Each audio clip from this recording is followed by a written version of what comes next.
মাকে হারানোর পর বোঝা যায় মায়ের কথা।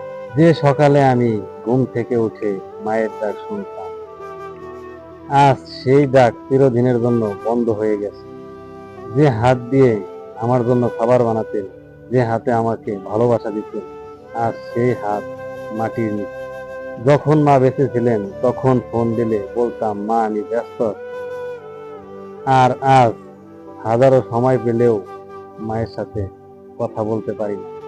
আজ মনে চাইলেই তাকে বলতে পারবো না যে মা আমি পচে গেছি। আজ আমি ঘরে ফিরলেও কেউ হাসি মুখে বলবে না, বাবা টেবিলে খাবার রাখা আছে, তুই খেয়ে নিস। মাকে হারানোর পর বোঝা যায় তিনি একজন শুধু মা ছিলেন না, তিনি ছিলেন ঘরের আলো, জীবনের দোয়া, হৃদয়ের শান্তি।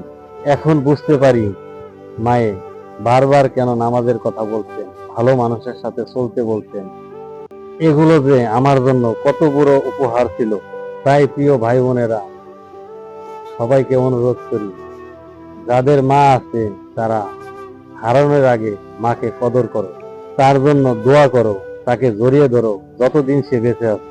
কারণ তুমিও একদিন বসে বসে কাঁদবে আর বলবে, ইস, মাকে যদি একদিনের জন্য পেতাম তাহলে মাকে জড়িয়ে ধরতাম। মাকে হারানো মানেই পৃথিবীর বড় আশ্রয় হারিয়ে ফেলা। তাই তোমরা যখনই সময় পাও মাকে জড়িয়ে ধরো, মার জন্য দোয়া করো। কারণ দেখবে একদিন মা হারিয়ে গেছে এই পৃথিবী ছেড়ে।